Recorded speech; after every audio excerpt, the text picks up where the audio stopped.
안녕하세요. 동네 수의사입니다. 오늘은 강아지 구토와 역류의 차이점에 대해서 한번 설명을 드리려고 합니다. 보통 이제 강아지들이 구토하고 역류에 대해서 이제 좀 다른데요. 그거 한번 설명드릴게요. 보통 이제 구토는 이제 좀 시간이 지나서 좀 발생하거나 아니면 갑자기 지금 뜬금없이 발생하고요. 보통 역류는 이제 어린 강아지들이 사료를 바로 먹고 바로 토하는 경우 그런 거를 역류라고 하고 토출이라고도 하고요. 그래서 이제 구토가 발생하게 되면 보통 연수에 있는 구토 중추에서 구토를 하라라고 지시를 내리거든요. 그렇게 하게 되면 얘들이 처음에는 약간 입맛을 다시죠.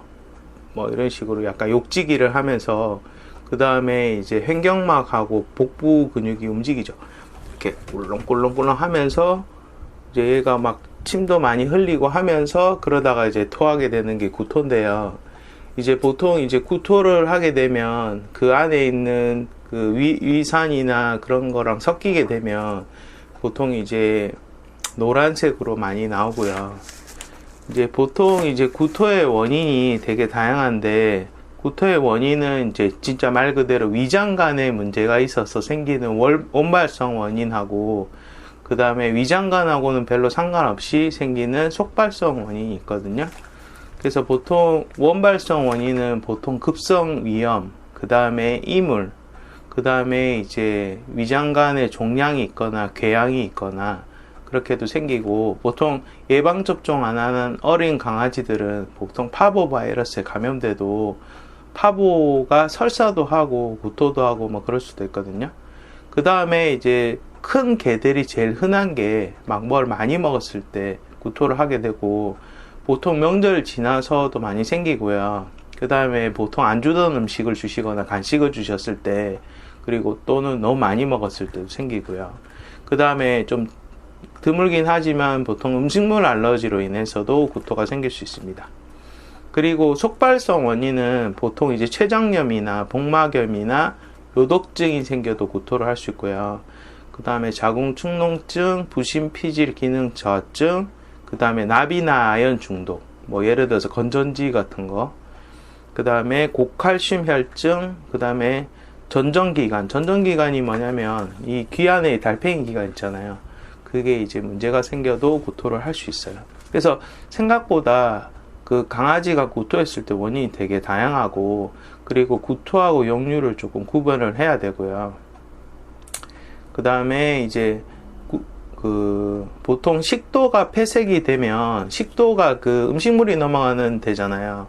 근데 만약에 식도가 협착 붙어 있거나 아니면 식도 안에 종양이 있거나 그 다음에 거대식도증이라고 해서 이 거대식도증은 선천적인 부분도 있고 후천적인 부분도 있는데 거대식도증이 있는 애들은 엑스레이를 찍었을 때 이렇게 식도가 되게 확장돼 있거든요.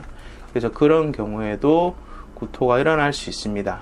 그래서 이제 나이가 어린 애들은 이제 보통 사료를 급하게 먹어서 토출을 하는 경우하고 구토를 헷갈려서 오시는 분도 있고 그 다음에 예방접종을 잘 안 해서 파보 바이러스 때문에 구토를 하는 경우도 있고 그 다음에 이제 큰 애들은 이제 그 음식물을 잘못 먹거나 아니면 음식물이 막히거나 해서 구토하는 경우도 있고 그 다음에 이제 보통 푸들이나 이렇게 보통 밥을 잘 안 먹는 애들이 새벽에 계속 이렇게 위액을 계속 토하는 애들이 있어요.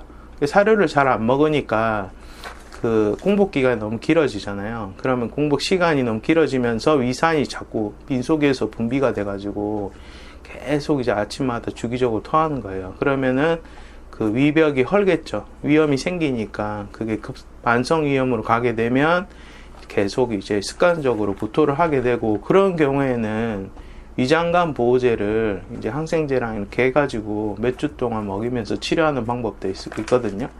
그래서 일단은 식습관도 되게 중요하다. 그런 거 보시면 되고요.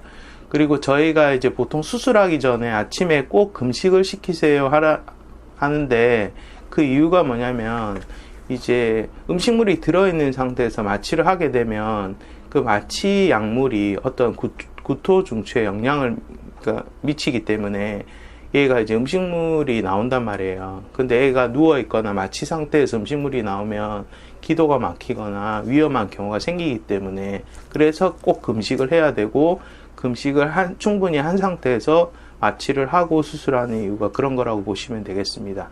자, 오늘은 구토와 그 다음에 역류의 차이점에 대해서 설명드렸고요. 보호자분이 강아지 키우실 때 좀 많은 도움이 되셨으면 좋겠습니다. 오늘 영상 여기까지 하고요. 다음 주에 더 좋은 영상으로 뵙겠습니다.